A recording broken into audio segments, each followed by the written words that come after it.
Hello students, welcome to RS Accounting classes. Today we are going to discuss Chapter 1 Advanced Financial Accounting BCom Second Sem Branch Accounts. And ये मेरा Telegram channel है RS Accounting classes, आप इसको join कर लीजिए। यहाँ पर आपको आने वाले वीडियोस की अपडेट्स मिलती रहेंगी। इसके अलावा study material, syllabus PDF, sample papers, practical question solution PDF आपको यहाँ पर अवेलेबल हो जाएगी। So please join it. Branch accounts के लास्ट लेक्चर में हमने डिस्कस करा था meaning of branch, types of branches, जिसमें हमने होम ब्रांच का फर्स्ट टाइप डिपेंडेंट ब्रांचेस उसके बारे में पढ़ा। डिपेंडेंट ब्रांचेस क्या होती है? वो ब्रांच जो टोटली डिपेंड करती है हेड ऑफिस पर। हेड ऑफिस ही उसके बुक्स ऑफ अकाउंट्स को मेंटेन करता है और जो भी गुड्स हैं जो हेड ऑफिस के द्वारा सेंड किए गए हैं, रिमीट किए गए हैं, जो ब्रांच होगी उन्हीं गुड्स को सोल्ड करेगी। उसके पास कोई भी राइट नहीं होता कि वो लोकल मार्केट से गुड्स को परचेज करके सोल्ड करे। जो अकाउंटिंग प्रोसीजर था उसमें हमारे बेसिकली 4 मेथड थे। हमने फर्स्ट मेथड डेटर्स और डायरेक्ट मेथड उसको डिस्कस किया था। डेटर्स और डायरेक्ट मेथड के अंडर ही हम डिपेंडेंट ब्रांचेस को 3 कैटेगरीज में डिवाइड करते हैं, और जिसमें हमने फर्स्ट कैटेगरी क्या थी कि जब हेड ऑफिस ब्रांच को गुड्स को रिमीट करता है कॉस्ट प्राइस पर, और यहाँ पर जो डिपेंडेंट ब्रांचेस है वो गुड्स को सोल्ड करेगी सिर्फ और सिर्फ कैश में। यहाँ पर ब्रांच को कोई भी राइट नहीं दिया गया था, उसको अलाउड नहीं था कि वो गुड्स को क्रेडिट पर सोल्ड करे। फिर हमने इलस्ट्रेशन 1 किया था। यहाँ तक हमारा टॉपिक है कवर हो चुका है। अब हम जो आगे के टॉपिक्स है उनको डिस्कस करते हैं। सेकेंड कैटेगरी डिपेंडेंट ब्रांचेस की अंडर डेटर्स और direct method. Branches to whom goods are sent from the head office on the cost price and which sell both for cash and on credit। अब देखो यहाँ पे क्या है कि ये हमारी जो ब्रांच है ये हमारा हेड ऑफिस। अब जो ब्रांच है उसने मान लो ब्रांच ए है, ब्रांच ए को जो गुड्स है वो सप्लाई किए, सेंड किए, किस प्राइस पर? कॉस्ट प्राइस पर, CP पर। और यहाँ पर जो ब्रांच ए है उसको अलाउड कर दिया कि वो गुड्स को कैश में भी सोल्ड कर सकती है एंड क्रेडिट में भी, उधार पे भी बेच सकती है। जो फर्स्ट केस था उसमें ब्रांच को परमिशन नहीं थी कि वो क्रेडिट में सेल करे, तो हमारा जो ये एक्स्ट्रा पॉइंट है वो यहाँ पर ऐड हो जाता है। इस केस में जो हेड ऑफिस है वही ब्रांच के अकाउंट्स को मेंटेन करेगा उसी वे में जैसे हमने फर्स्ट टाइप ऑफ ब्रांच में अकाउंट्स को मेंटेन किया था। बट यहाँ पे क्या हो जाएगा, जो एंट्रीज हमने फर्स्ट केस में की थी वो एंट्रीज तो हमें यहाँ पर करनी है, बट इसके अलावा एडिशनल में 3 आइटम्स से रिलेटेड एंट्रीज हैं जो कि क्रेडिट सेल्स को लेकर होंगी, हमें उनको रिकॉर्ड करना होगा। क्रेडिट सेल्स मतलब कि जो ब्रांच ए है उसने क्या करा, कस्टमर्स डेटर्स को जो गुड्स हैं वो क्रेडिट पर सेल किए। अब यहाँ पर हमारे पास 3 आइटम कौन कौन से होंगे? Opening balance of debtors. Last year अगर ब्रांच ए ने डेटर्स को जो गुड्स है कस्टमर को वो सोल्ड किए थे क्रेडिट पर, तो हमारे जो डेटर्स होगा उसका क्लोजिंग बैलेंस आया होगा। लास्ट ईयर का जो क्लोजिंग बैलेंस है वो करंट ईयर का क्या बन जाएगा? Opening balance. Cash received from debtors. अब कस्टमर को अगर हम क्रेडिट पर गुड सोल्ड करेंगे, जो ब्रांच है वो कस्टमर को क्रेडिट पर गुड सोल्ड करेगी, तो कस्टमर बाद में जो पैसा है वो देंगे। जब डेटर से कैश रिसीव हो जाएगा उस टाइम पर हम एंट्री क्या करेंगे, उससे रिलेटेड है। Third is closing balance of debtors. तो ये 3 आइटम्स है जिनसे रिलेटेड हमें एंट्रीज करनी होंगी। Entries in respect of the 3 items will be as follows। तो 3 items हमने अभी पढ़े, opening balance of debtor, cash receive from debtor and closing balance of debtors. उन्हीं से रिलेटेड हम एंट्रीज पढ़ेंगे। Branch account debit to branch debtors account. Debtors क्या है? असेट। और हमने पढ़ा था कि जो असेट का बैलेंस होगा, ओपनिंग बैलेंस होगा, उसको हम पोस्ट करेंगे ब्रांच अकाउंट के डेबिट साइड। इसीलिए जो डेटर्स ब्रांच डेटर्स का ओपनिंग बैलेंस है वो पोस्ट हो जाएगा हमारा ब्रांच अकाउंट के डेबिट साइड एंड एंट्री हो जाएगी branch account debit to branch debtors account.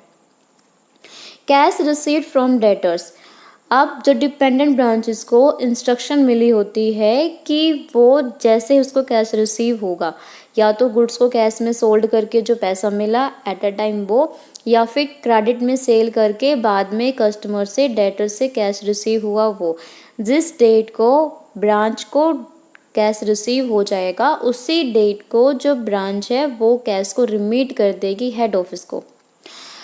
जब हेड ऑफिस कैश को रिसीव करता है ब्रांच को, तो उस केस में एंट्री क्या बनी थी, bank account debit to branch account. तो सेम वही एंट्री हम यहाँ पे कर देंगे, कैश और bank account debit to branch account. Closing balance of debtor, debtor का ओपनिंग बैलेंस उसको हमने पोस्ट करा है ब्रांच अकाउंट के डेबिट साइड, तो क्लोजिंग बैलेंस हमारा पोस्ट हो जाएगा ब्रांच अकाउंट के क्रेडिट साइड, इसीलिए ब्रांच अकाउंट क्रेडिट हो जाएगा, branch debtors account debit, entry होगी branch debtors account debit to branch account. अब देखो ब्रांच अकाउंट में हम कैसे पोस्ट करते हैं, ओपनिंग बैलेंस ऑफ डेटर्स को डेबिट साइड, जो हमें डेटर से कैश रिसीव हुआ बाय कैश या फिर बैंक अकाउंट करके क्रेडिट साइड, और डेटर्स का closing balance by closing balance of debtors branch account के क्रेडिट साइड। अगर आपको ये फॉर्मेट याद है तो आप एंट्रीज कर सकते हो, और एंट्रीज याद है तो फॉर्मेट आप आसानी से बना सकते हो। As a result of recording of these three items in a branch account, the effect of other items related to debtors such as credit sales, sales return, bad debts, discount allowed is automatically reflected in a branch account. As such, the following items related to debtors are not recorded in a branch account at all. अब देखो, जब एक जो branch है, branch ए, इसने क्या करा, जो डेटर है, कस्टमर है, उसको गुड सोल्ड किए क्रेडिट पर। मान लो एक कस्टमर बी था, इसको ब्रांच ए ने गुड सोल्ड किए क्रेडिट पर, तो ये बन गया डेटर।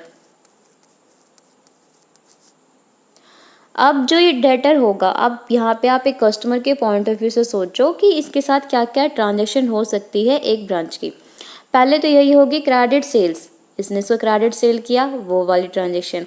सेकंड क्या हो सकती है कि जो ये डेटर है, जो इसने गुड्स परचेज किया था क्रेडिट पर, बाद में उसको वापस भी कर सकता है ब्रांच ए को। किस वजह से, या तो उस गुड्स में कोई डिफेक्ट हो, या फिर जो उसने ऑर्डर किया था as per according to the order नहीं है, एज पर द ऑर्डर नहीं है, या फिर जो इसने सामान मंगवाया था गलती से दूसरा सामान है वो इसको दे दिया गया। तो उन सिचुएशन में जो डेटर है वो गुड्स को रिटर्न करेगा, यानी कि जो सेल्स रिटर्न्स है वो हो जाएंगी। और कभी कभी क्या कर सकता है, अगर जो डेटर बी है वो इंसॉल्वेंट हो जाए, दिवालिया हो जाए, तब ये जो पेमेंट है क्रेडिट सेल की, जो पेमेंट देनी थी ब्रांच ए को, वो नहीं दे पाएगा, इसलिए ब्रांच ए के क्या हो जाएंगे, बैड डेट्स हो जाएंगे, डूबत ऋण। और ब्रांच ए है, जब गुड्स को सोल्ड करेगी तो उसको कुछ डिस्काउंट अलाउड है, वो भी कर सकती है। तो इन्हीं से ये सारे आइटम जो ट्रांजेक्शन्स हैं हमारे किससे रिलेटेड है, डेटर्स से रिलेटेड हैं, इसीलिए हम इनको रिकॉर्ड करेंगे डेटर्स अकाउंट में। इनको हम किसी भी कीमत पर ब्रांच अकाउंट में रिकॉर्ड नहीं करेंगे। कौन कौन से item, credit sales, goods return by debtors, bad debt written off, discount allowed to debtors, allowances allowed to debtors. तो ये मेन 5 आइटम्स हैं जिनको ब्रांच अकाउंट में नहीं लिखा जाएगा, इनको हम लिखेंगे डेटर्स अकाउंट में, ब्रांच डेटर्स अकाउंट में। मिसिंग आइटम, जैसे कि हम पहले पढ़ चुके हैं कि ब्रांच डेटर से रिलेटेड हमारे 3 आइटम्स होते हैं, opening balance of debtors, cash received from debtors and closing balance of debtors.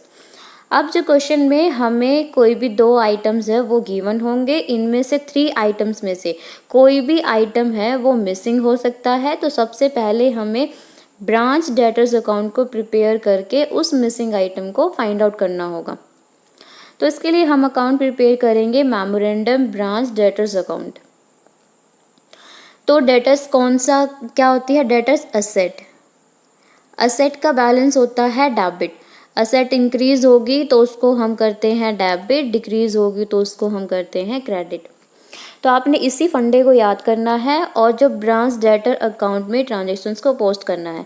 देखो कैसे, आपने जो भी आप ट्रांजेक्शन रीड करोगे उस ट्रांजेक्शन से आपने ये देखना है कि उस ट्रांजेक्शन के करने से डेटर्स की अमाउंट इंक्रीज़ हुई है या फिर डिक्रीज़ हुई है। अगर उस ट्रांजेक्शन के करने से डेटर्स की अमाउंट में इंक्रीज़ हुआ है तो उस ट्रांजेक्शन को पोस्ट किया जाएगा मेमोरेंडम ब्रांच अकाउंट की डेबिट साइड। अगर उस ट्रांजेक्शन के करने से डेटर्स अकाउंट में डिक्रीज़ हुआ है, कमी आई है, तो उस ट्रांजेक्शन को पोस्ट किया जाएगा मेमोरेंडम ब्रांच डेटर्स अकाउंट की क्रेडिट साइड।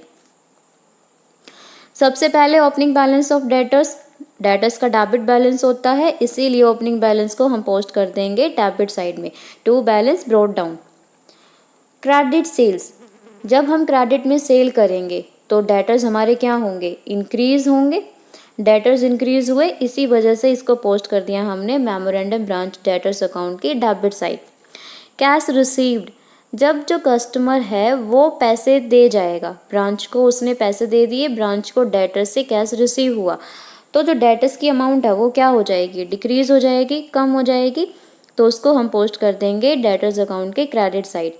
सेल्स रिटर्न, ऐसे ही जब कस्टमर ने जो गुड्स परचेज किया था उसको वापस कर दिया, अब गुड्स को वापस करने से क्या होगा, जो डेटर्स की अमाउंट है वो कम हो जाएगी, क्योंकि अब कस्टमर को जितने रुपीज़ के उसने गुड्स वापस किए हैं उतने रुपीज़ उसको पे नहीं करने पड़ेंगे, तो डेटर्स डिक्रीज हुए, उसको पोस्ट कर देंगे क्रेडिट साइड। बैड डेट्स, अगर जो डेटर्स है, कस्टमर है, वो इंसॉल्वेंट हो जाए और उससे ब्रांच को कुछ भी रिकवर नहीं हुआ, जो बैड डेट्स हो गए हैं, डूब गया पैसा, तो डेटर्स की अमाउंट डिक्रीज हो गई, तो ये भी आ जाएगा क्रेडिट साइड।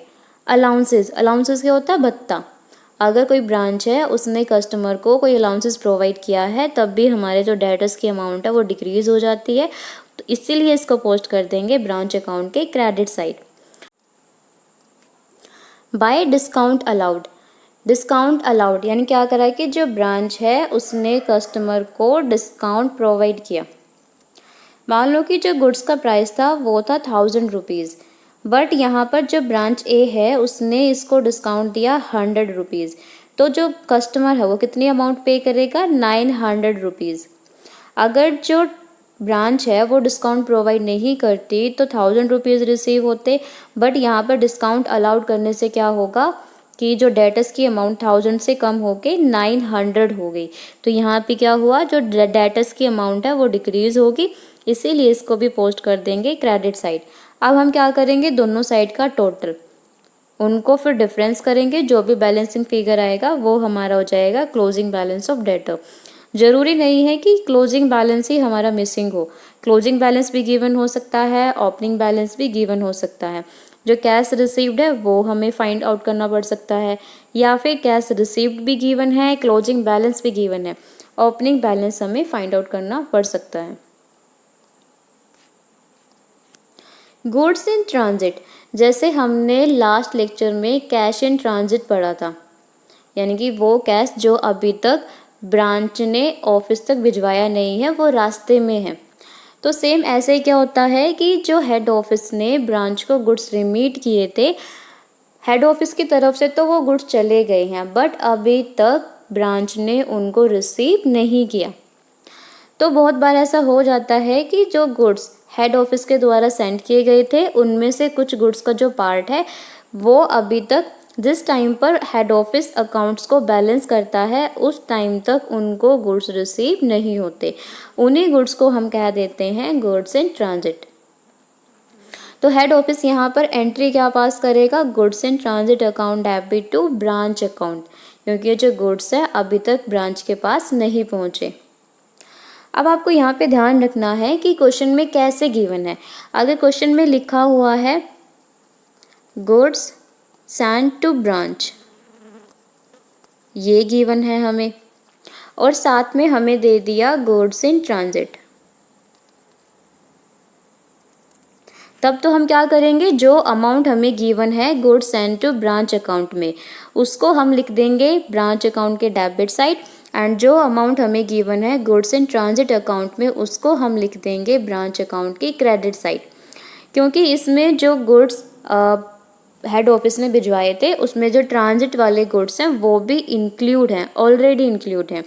बट अगर ऐसा लिखा आ जाए कि goods received from head office और साथ में हमें दे दिया जाए गुड्स इन ट्रांजिट, तब हम जो goods sent to branch account के डेबिट साइड लिखेंगे, उसमें जो अमाउंट आएगा, जो अमाउंट हमें गिवन है goods received from head office में एंड गुड्स इन ट्रांजिट में, दोनों अमाउंट को प्लस करके फिर हम लिखेंगे goods sent to branch account में। क्योंकि यहाँ पर जो ये दोनों अलग अलग गिवन है, यानी कि जो गुड्स रिसीव हो चुके ये तो एक्चुअल में ब्रांच ने रिसीव कर लिए, और जो गुड्स इन ट्रांजिट है, जो अभी रास्ते में है, वो अभी तक रिसीव नहीं हुए, तो इनमें इन गुड्स को इंक्लूड नहीं किया गया है, इसीलिए हम goods sent to branch account में इन दोनों को ऐड कर देंगे। ऐसे क्यों करते हैं? क्योंकि हेड ऑफिस की तरफ से तो जो गुड्स हैं वो रिमीट कर दिए गए हैं ब्रांच को। तो चलिए अब इलस्ट्रेशन करते हैं। Illustration second, Usha garments has a branch at Poona. Usha garments business है, हेड ऑफिस है, जिसकी ब्रांच है पूना में।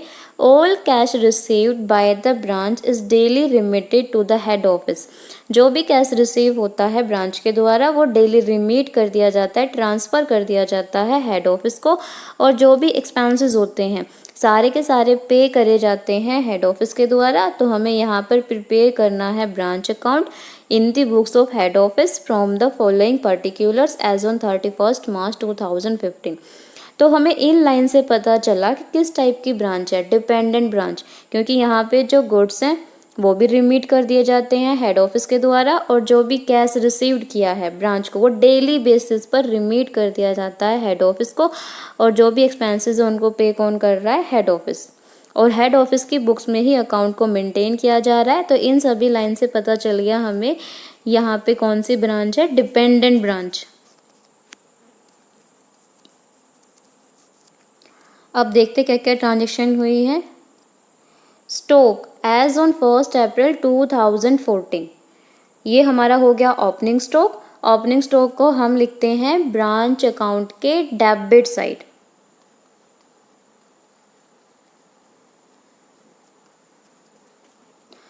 डेटर्स एज ऑन 1 अप्रैल 2014, जो डेटर्स का बैलेंस है वो भी ब्रांच अकाउंट के डेबिट साइड लिखा जाएगा, और साथ में जो हम मेमोरेंडम ब्रांच डेटर्स अकाउंट बनाएंगे उसकी भी डेबिट साइड आ जाएगा।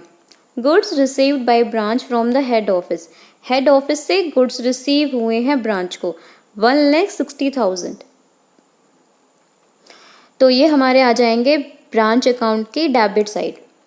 कैश सेल्स, कैश में सेल्स की है तो जो कैश रिसीव हुआ होगा ब्रांच को, अब इस कैश को रिमीट कर दिया जाएगा हेड ऑफिस को। हेड ऑफिस को कैश रिसीव हुआ ब्रांच से, तो ये पोस्ट हो जाएगा ब्रांच अकाउंट की credit side. Credit sales, credit sales हमारी किस में आ जाएगी? Memorandum of branch debtors account में। हमने 5 आइटम पढ़े थे, credit sales, bad debts, allowances, discount allowed, sales return, credit sales. इनको हमें कहाँ पे लिखना है? Memorandum of branch account debtors account में। इनको हम ब्रांच अकाउंट में नहीं रिकॉर्ड करेंगे। जो क्रेडिट सेल है वो हमारी आ जाएगी memorandum branch debtors account. Cash received from debtors, cash हमें रिसीव हुआ है तो इसको भी रिमीट कर दिया जाएगा हेड ऑफिस को, तो ये हमारा रिकॉर्ड हो जाएगा ब्रांच अकाउंट की क्रेडिट साइड। और साथ में कहाँ पे आ जाएगा? मेमोरेंडम ब्रांच डेटर्स अकाउंट की क्रेडिट साइड, क्योंकि इसकी वजह से क्या हुआ? डेटर्स की अमाउंट कम हो गई। बैड डेट्स, ये आ जाएगा हमारा मेमोरेंडम ब्रांच डेटर अकाउंट की क्रेडिट साइड। डिस्काउंट अलाउड, इससे भी हमारे जो डेटर्स है वो कम हो गए, ये भी आ जाएगा branch memorandum branch debtors account की credit side. Goods return by customer, sales return हुई है तो ये भी आ जाएगा memorandum of branch debtors account की credit side. Cheque sent to branch for, अब हेड ऑफिस ने चेक भेजा है ब्रांच को, किस लिए? सैलरीज को पे करने के लिए, अदर एक्सपेंसेस को पे करने के लिए।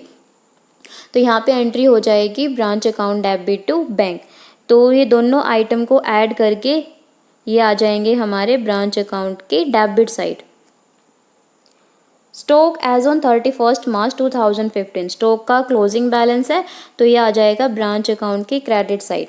Goods in transit as on 31 March 2015, goods in transit है हमारे 5000 रुपीज़ के।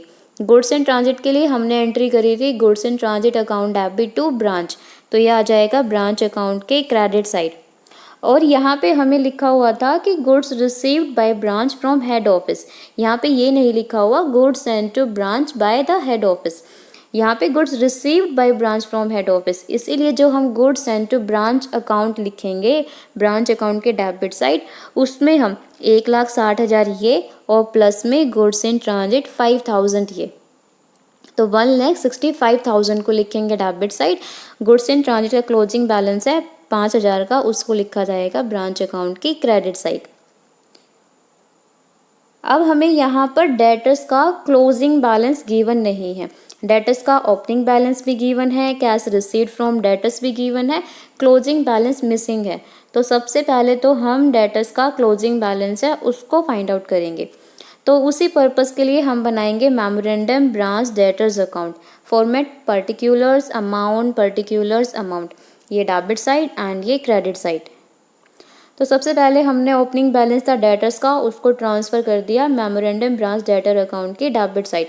To balance brought down, opening debtors 12,000, credit में सेल्स किए थे 1,08,000 के, वो भी आ जाएंगे हमारे मेमोरेंडम ब्रांच डेटर अकाउंट की डेबिट साइड, क्योंकि क्रेडिट सेल करोगे तो डेटर्स है वो हमारे इंक्रीज़ होंगे, और डेटर्स इंक्रीज़ होने पर कहाँ पोस्ट किए जाएंगे, डेबिट साइड।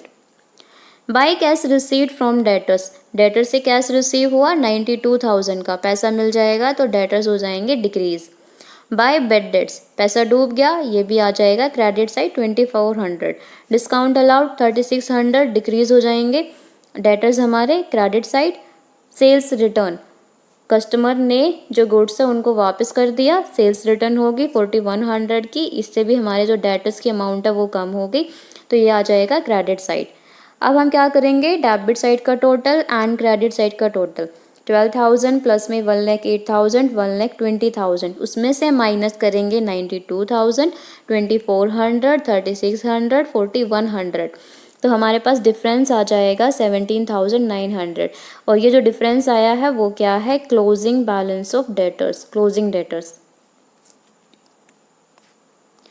अब हम बनाते हैं Poona branch account for the year ending 31 March 2015।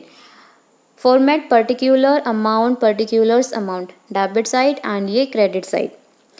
तो सबसे पहले तो हम जो ओपनिंग बैलेंस है स्टॉक का एंड डेटर्स का, उसको पोस्ट करते हैं ब्रांच अकाउंट की डेबिट साइड, क्योंकि हमने पढ़ा था असेट के जो ओपनिंग बैलेंस है वो ब्रांच अकाउंट की डेबिट साइड पोस्ट होते हैं, असेट्स के क्लोजिंग बैलेंस है वो हमारे ब्रांच अकाउंट की क्रेडिट साइड पोस्ट होते हैं। तो ओपनिंग बैलेंस है स्टॉक का एंड डेटर्स का 25,000 स्टॉक, 12,000 डेटर्स, टोटल हो गए 37,000। अब यहाँ पर goods sent to branch account 1,65,000, इसमें हमने ऐड करे हैं goods received by branch from the head office plus में goods in transit. To bank account expenses, जो चेक भिजवाया था हेड ऑफिस ने सैलरीज को एंड अदर एक्सपेंसेस को पे करने के लिए, सैलरीज थी हमारी 18,000, अदर एक्सपेंसेस थे 12,800, टोटल हो गए 30,800। ब्रांच से हमें क्या हुआ था, हेड ऑफिस को कैश रिसीव्ड हुआ था, कैश सेल्स हुई थी 1,40,000 की, और जो अमाउंट रिसीव हुआ था, कैश रिसीव्ड हुआ था डेटर से 92,000 का, टोटल हो गया 2,32,000। अब यहाँ पर हमें क्लोजिंग बैलेंस गिवन है स्टॉक का, डेटर्स का हमने फाइंड आउट किया था 17,900, ये हमें क्वेश्चन में गिवन था। गुड्स इन ट्रांजिट 5,000, ये भी हमें गिवन था, टोटल हो गया 44,400। अब हम टोटल करेंगे क्रेडिट साइड का एंड डेबिट साइड का, दोनों साइड का टोटल करेंगे, फिर डिफरेंस देखेंगे। अगर हमारी जो क्रेडिट साइड है वो ज़्यादा हुई, डेबिट साइड कम हुई तो हो जाएगा प्रॉफिट, अगर डेबिट साइड ज़्यादा हुई, क्रेडिट साइड कम हुई तो हो जाएगा हमें लॉस। इस क्वेश्चन में हमारी जो क्रेडिट साइड है वो ज़्यादा है 2,76,400, डेबिट साइड कम है, जब हमने इसमें से माइनस करा इन आइटम्स को 37,000 को, 1,65,000 को, 30,800 को, तो हमारे पास बैलेंस आया 43,600। ये हो गया हमारा प्रॉफिट और इसको हम ट्रांसफ़र कर देंगे to general profit and loss account में। अब हम जो थर्ड कैटेगरी है ब्रांच की, डिपेंडेंट ब्रांच की, उसको पढ़ते हैं। Branches to home goods are sent from the head office on invoice price और सेल प्राइस। देखो फर्स्ट केस तो क्या था कि हेड ऑफिस ने ब्रांच को गुड्स रिमीट करे कॉस्ट प्राइस पर एंड ब्रांच को बोला गया कि आप गुड्स को सोल्ड करोगे कैश में, आप क्रेडिट में सोल्ड नहीं करोगे। सेकंड केस में ब्रांच को परमिशन दे दी कि आप कैश में भी सेल कर सकते हो और क्रेडिट में भी, और वहाँ पर जो गुड्स भिजवाए थे वो कॉस्ट प्राइस पर थे। बट थर्ड केस में क्या है, जो हेड ऑफिस गुड्स रिमीट करता है ब्रांचेस को, वो रिमीट करता है इनवॉइस प्राइस पर। इनवॉइस प्राइस कह लीजिए या फिर सेल प्राइस। समटाइम्स जो हेड ऑफिस होता है वो ब्रांच को गुड सेंड करता है लोडेड प्राइस। लोडेड प्राइस कौन सा होता है, जो above the cost price, cost price में कुछ परसेंटेज को ऐड करके फिर जो प्राइस है उस प्राइस पर गुड्स को रिमीट किया गया। जो ये इन्फ्लेटेड प्राइस है, इन्फ्लेटेड मतलब इंक्रीज, बढ़ा हुआ प्राइस है, उसको हम कहते हैं इनवॉइस प्राइस।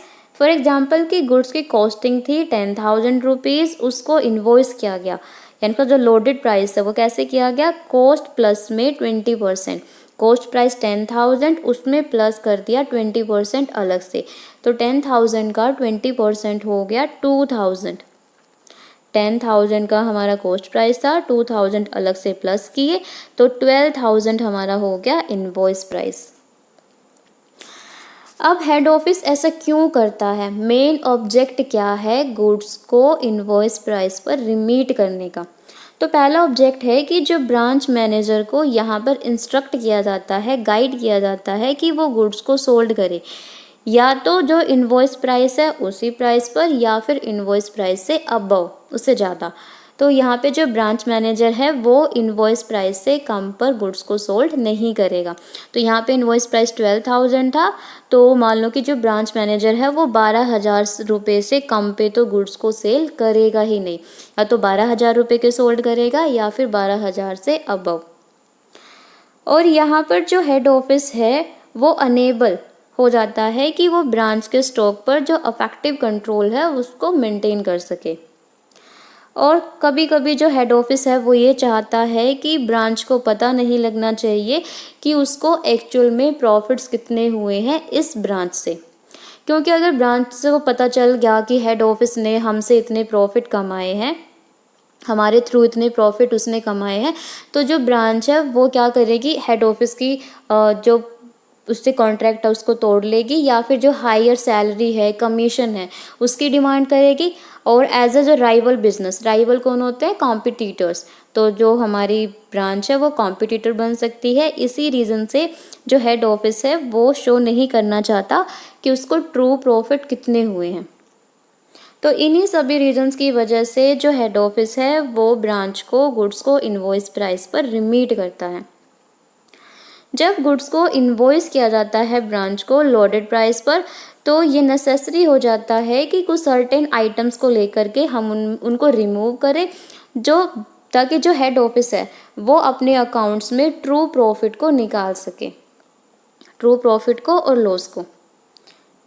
तो यहाँ पे नेसेसरी हो जाता है कि वो कुछ आइटम्स की एडजस्टमेंट करे।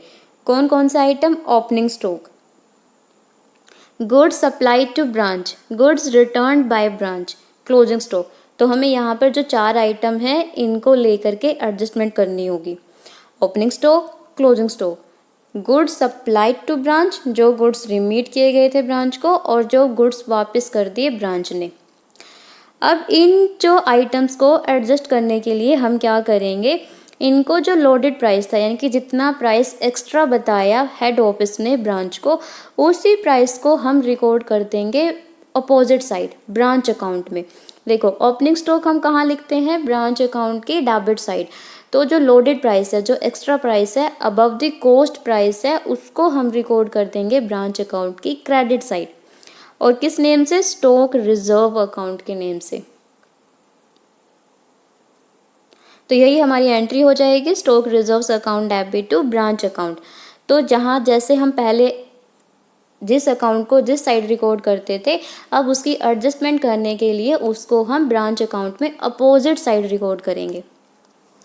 सेकंड आइटम था for adjustment of excess price of goods send to branch, यानी कि जो गुड्स सेंड करे ब्रांच को हेड ऑफिस ने, उनका जो एक्सेस प्राइस है, देखो जब गुड्स को सेंड किया जाता है ब्रांच को तो उसको हम रिकॉर्ड करते हैं ब्रांच अकाउंट की डेबिट साइड। एंट्री बनती है branch account debit to goods send to branch. अब हमें एडजस्ट करना है, जो एक्सेस प्राइस था उसको कम करना, उसको हटाना है। उसको हटाने के लिए हम क्या करेंगे, उतनी अमाउंट को क्रेडिट साइड पोस्ट कर देंगे। तब एंट्री क्या हो जाएगी, goods supplied to branch account debit to branch account. अब जो गुड्स रिटर्न करे हैं ब्रांच ने, उसको हम क्या करेंगे, जो goods supply to branch account है उसी में से डिडक्ट कर देंगे। क्लोजिंग स्टॉक को एडजस्ट कैसे करेंगे, जो क्लोजिंग स्टॉक होता है उसको हम रिकॉर्ड करते हैं ब्रांच अकाउंट की क्रेडिट साइड, तो उसको फिर हम एडजस्ट करने के लिए रिकॉर्ड कर देंगे ब्रांच अकाउंट की डेबिट साइड। तो यहाँ पे एंट्री हो जाएगी branch account debit to stock reserves. Stock को हम ओपनिंग स्टॉक, क्लोजिंग स्टॉक, उसको तो हमने पोस्ट करा स्टॉक रिजर्व के अकाउंट से, एंड जो goods send to branch account है उसको हमने रिकॉर्ड करा goods supply to branch account, adjust करने के लिए। अब हमें यहाँ पर निकालना है कि जो एक्सेस प्राइस वो क्या होगा। देखो ये तो हमें पता है कि एक्सेस प्राइस क्या होगा, इनवॉइस प्राइस माइनस में कॉस्ट प्राइस। बट हमें क्वेश्चन में ऐसा गिवन नहीं होगा कि हमें दोनों ही प्राइसेस गिवन है और उन दोनों को हम डिडक्ट कर ले। हमें कोई एक प्राइस है वो गिवन होगा, या तो जो इनवॉइस प्राइस है वो कॉस्ट प्राइस पर गिवन होगा, या फिर जो हमने लोड करा है प्राइस को अबव निकालना है वो इनवॉइस प्राइस का होगा। तो हम इन्हीं दो वेज से जो अपना लोडेड प्राइस है, जो एक्सेस प्राइस है, उसको फाइंड आउट करेंगे। जब लोडिंग को एक्सप्रेस किया गया है as a percentage of cost, cost का परसेंटेज, या फिर लोडिंग को एक्सप्रेस किया गया है as a percentage of selling और invoice price. When the loading is expressed as a percentage of cost, अगर कॉस्ट का परसेंटेज गिवन है तब हम एक्सेस प्राइस को कैसे निकालेंगे। फॉर्मूला हो जाएगा इनवॉइस प्राइस मल्टीप्लाई में रेट अपॉन में 100 प्लस में रेट। जैसे ही मान लो कि जो गुड्स है उसको सप्लाई किया ब्रांच को कॉस्ट प्लस में 10%, जब हमें ये ऐसा गिवन हो जो goods send to branch at cost plus में जितना परसेंटेज है वो, यहाँ पे 10% है, तो देखो क्या हो जाएगा, जो भी इनवॉइस प्राइस गिवन होगा उसको मल्टीप्लाई कर देंगे रेट से। रेट कितना है 10, और डिवाइड बाय में 100 प्लस में रेट, 100 प्लस में 10 करोगे तो 110। ऐसे ही अगर 25% होता तो क्या हो जाता, इनवॉइस प्राइस मल्टीप्लाई में 25 अपॉन में 125। और जब लोडिंग को एक्सप्रेस किया जाता है as a percentage of selling और इनवॉइस प्राइस, तब हम डायरेक्ट निकालेंगे इनवॉइस प्राइस मल्टीप्लाई में रेट अपॉन में 100। अब रेट चाहे कुछ भी हो, 10% है तो इनवॉइस प्राइस मल्टीप्लाई में 10 अपॉन में 100। अगर रेट 25% है तो इनवॉइस प्राइस मल्टीप्लाई में 25 अपॉन में 100। अब हम करते हैं illustration number 3। Malhotra limited has a branch at Ajmer to which all goods are invoiced at cost plus 20%। तो अब यहाँ पे कॉस्ट प्लस 20% है, तो हमें जो एक्सेस प्राइस निकालना होगा वो क्या हो जाएगा, इनवॉइस प्राइस को मल्टीप्लाई कर देंगे 20 अपॉन में 120। Branch keeps its own sales ledger and deposits all cash received daily to the head office account। जो ब्रांच है वो अपना सेल्स लेजर को मेंटेन करती है और जो भी कैश रिसीव हुआ है उसको डेली बेसिस पर हेड ऑफिस अकाउंट में रिमीट करती है। जितने भी एक्सपेंसेस है ब्रांच के वो सारे के सारे कौन पे करता है, हेड ऑफिस पे करता है। हमें ब्रांच अकाउंट को बनाना है एज 31 मार्च 2012 को। फ्रॉम द फॉलोइंग कुछ ट्रांजेक्शन हमें यहाँ पे गिवन है। सबसे पहले हमें क्या गिवन है, स्टॉक ऑन 1 अप्रैल 2011, तो ये हमारा ओपनिंग स्टॉक हो गया। ओपनिंग स्टॉक हमारा कहाँ जाता है, ब्रांच अकाउंट की debit side. Stock on 31 March 2012 39,000। Closing stock हमारा कहाँ जाता है, ब्रांच अकाउंट की क्रेडिट साइड। बट यहाँ पर ये इन्वॉइस्ड है, एक्सेस प्राइस पे गिवन है, तो हमें इसको एडजस्ट करना होगा। तो जो ओपनिंग स्टॉक का बैलेंस है 33,000, इसको तो पहले हमने पोस्ट कर दिया ब्रांच अकाउंट की डेबिट साइड, बट जो हेड ऑफिस है उसको ट्रू प्रॉफिट निकालने के लिए क्या करना होगा, इसकी एडजस्टमेंट करनी होगी। तो क्या करेंगे, जो 33,000 है ये इनवॉइस प्राइस है, मल्टीप्लाई में रेट 20% है, अपॉन में 120, फिर जो अमाउंट आएगा उसको हम लिख देंगे ब्रांच अकाउंट की क्रेडिट साइड। किस नेम से, स्टॉक रिजर्व के नेम से। सेम ऐसे ही हम क्लोजिंग स्टॉक के साथ करेंगे। तो 39,000 है, उसका 20/120, इसको हम रिकॉर्ड कर देंगे ब्रांच अकाउंट की debit side. Closing stock record होता है क्रेडिट साइड, एडजस्टमेंट रिकॉर्ड हो जाएगी हमारी डेबिट साइड।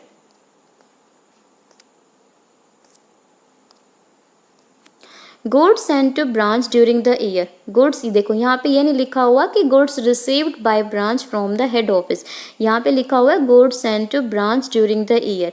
अब यानी कि जब ब्रांच को जितने भी गुड्स सेंड किए गए हैं हेड ऑफिस के द्वारा, वो सभी यहाँ पर इंक्लूड है, यानी कि इसी गुड्स में जो गुड्स इन ट्रांजिट है वो भी इंक्लूड है, इसलिए हमें अलग से ऐड करने की रिक्वायरमेंट नहीं है। Goods return by branch, goods ने जो ब्रांच है उसने गुड्स को रिटर्न कर दिया 13,500। जो goods send to branch during the year, ये हमारे कहाँ आ जाएंगे, ब्रांच अकाउंट की debit side. Goods return by branch, ये कहाँ आ जाएंगे, ब्रांच अकाउंट की क्रेडिट साइड। बट हमें इनसे रिलेटेड एडजस्ट करना होगा। एडजस्टमेंट करने के लिए जो ये 3,90,000 है, 3,90,000 का 20/120 करेंगे और इसको पोस्ट कर देंगे ब्रांच अकाउंट की क्रेडिट साइड। किस नेम से, गुड्स सप्लाइड टू ब्रांच। जो 13,500 है, तो क्या करते हैं हम इसको, 13,500 का 20/120, उसको क्या करेंगे, जो हमने क्रेडिट साइड पोस्ट करा है by goods supplied to branch account, उसी में से डिडक्ट कर देंगे। इसको हमें डेबिट साइड पोस्ट करने की रिक्वायरमेंट नहीं है, इसमें से हम इसको लेस कर देंगे।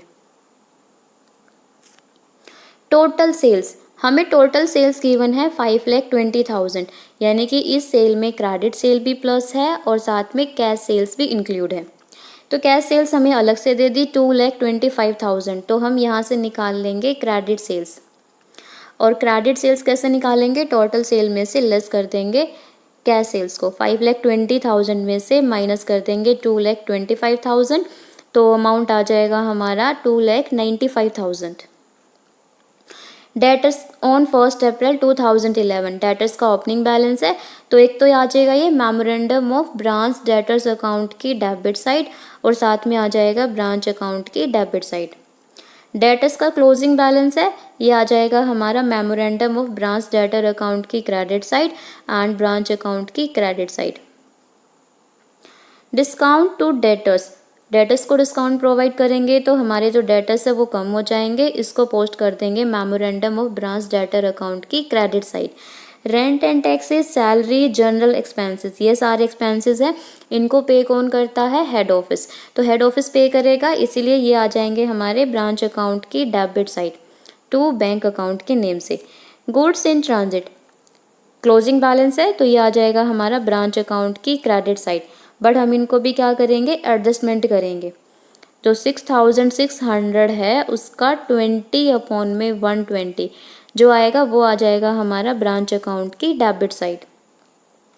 Computer purchased bye head office, computer purchase by head office for the branch, branch के लिए हेड ऑफिस ने कंप्यूटर परचेज किया है 32,000 रुपीज़ का। जो 32,000 है ये तो क्या हो गया, कंप्यूटर का ओपनिंग बैलेंस। कंप्यूटर क्या है, एसेट, एसेट का ओपनिंग बैलेंस कहाँ आता है, ब्रांच अकाउंट की डेबिट साइड। जो 32,000 है ये तो हमारे रिकॉर्ड हो जाएंगे ब्रांच अकाउंट की डेबिट साइड, और जो डेप्रिसिएशन भी लगाना है हमने 15%, तो 32,000 का 15%, 15%, ये आ जाएगा 4,800। तो 4,800 को जब हम इसमें से लेस करेंगे तो अमाउंट आ जाएगी 27,200। तो 27,200 है, ये तो आ जाएंगे हमारे ब्रांच अकाउंट के क्रेडिट साइड, क्योंकि ये क्या हो गया, हमारा क्लोजिंग बैलेंस हो गया कंप्यूटर का। डेप्रिसिएशन लगाने के बाद। और जो 32,000 था ये हमारा था ओपनिंग बैलेंस कंप्यूटर का। तो ओपनिंग बैलेंस आ जाएगा ब्रांच अकाउंट के डेबिट साइड, क्लोजिंग बैलेंस आ जाएगा ब्रांच अकाउंट की क्रेडिट साइड। तो सबसे पहले देखो यहाँ पर हमें डेटर्स का ओपनिंग बैलेंस गिवन था, डेटर्स का क्लोजिंग बैलेंस गिवन था। यहाँ पर कैश रिसीव्ड फ्रॉम डेटर्स ये मिसिंग था। तो मिसिंग आइटम को फाइंड आउट करने के लिए हम बनाएंगे memorandum branch debtors account. Opening balance debit side debtors का 25,000। सेल्स यहाँ पर हमारी क्रेडिट सेल्स आती है, इसीलिए 5,20,000।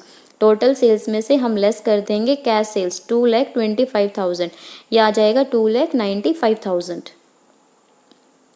फिर जो डिस्काउंट अलाउड किया था डेटर्स को वो था 1,900, डेटर्स डिक्रीज हो गए, ये आ जाएगा क्रेडिट साइड। क्लोजिंग बैलेंस हमें गिवन था 33,000। फिर हम टोटल करेंगे, माइनस कर देंगे इन दो आइटम्स को, जो बैलेंस आएगा वो आ जाएगा हमारा cash received from debtors. Ajmer branch account for the period 1 April 2011 to 31 March 2012। Format particulars amount debit side and ये क्रेडिट साइड। तो जो हमारे ओपनिंग बैलेंसेस होते हैं स्टॉक के, डेटर्स के, वो कहाँ आते हैं ब्रांच अकाउंट के डेबिट साइड। 33,000, 25,000, टोटल हो गए 58,000। To goods sent to branch account 3,90,000। Expenses पे करने के लिए जो पैसे थे वो रिमीट किए थे हेड ऑफिस ने ब्रांच को। Rent and taxes 12,000, salary 22,000, general expenses 7,500, total हो गए 41,500। कंप्यूटर का ओपनिंग बैलेंस ब्रांच अकाउंट की डेबिट साइड 32,000। स्टॉक रिजर्व्स देखो मैंने कहा था कि हमें एडजस्ट करना होगा। जो 33,000 है उसका 20/120 कितना आया 5,500, यह आ जाएगा credit side. By goods sent to branch account, goods return by branch, branch ने गुड्स वापस कर दिए 13,500 के। तो हमें यहाँ पर जो इसको भी एडजस्ट करना होगा। जो गुड्स सेंट टू ब्रांच थे 3,90,000 का, उसमें से हम माइनस कर देंगे 13,500 जो गुड्स वापस कर दिए, और फिर उसका 20/120 जो एडजस्ट करके आएगा वो यहाँ पे आ जाएगा 62,750। बाय बैंक अकाउंट जो रिमिटेंस यानी कि ब्रांच से पैसा रिसीव हुआ है, कैश सेल्स का हुआ है 2,25,000, और हमने निकाला था amount received from debtors 2,85,100, total हो गया 5,10,100। और हमें बैलेंसेस गिवन थे स्टॉक का क्लोजिंग बैलेंस 39,000, डेटर्स का 33,000। कंप्यूटर हमें 32,000 का गिवन था, 15% का डेप्रिसिएशन था जो आया था 4,800। उसमें से जब हमने लेस करा तब क्लोजिंग बैलेंस बचा कंप्यूटर का 27,200। गुड्स इन ट्रांजिट हमारे 6,600। अब हमें जो स्टॉक का क्लोजिंग बैलेंस है उसको भी एडजस्ट करना होगा। तो 39,000 का 20/120 स्टॉक रिजर्व के नेम से आ जाएगा हमारा ब्रांच अकाउंट की डेबिट साइड। ऐसे ही goods in transit 6,600 credit side है, तो इसको जब एडजस्ट करेंगे 20/120 6,600 का, ये आ गया 1,100, टोटल हो गया हमारा 7,600। अब हम करेंगे क्रेडिट साइड का टोटल, डेबिट साइड का टोटल, दोनों का डिफरेंस देखेंगे। तो हमारे पास जो डिफरेंस आया वो 1,68,550, और ये डिफरेंस क्या हो गया हमारा प्रॉफिट, और इसको हम ट्रांसफ़र कर देंगे to general profit and loss account में। तो आज के लेक्चर में बस इतना ही, यहीं पर हमारे लेक्चर का एंड होता है। आई होप कि आपको एंट्रीज क्वेश्चंस अच्छे से समझ आए होंगे। अगर फिर भी किसी को डाउट हो तो वो नीचे कमेंट में पूछ सकते हैं। Thanks for watching, like share and subscribe.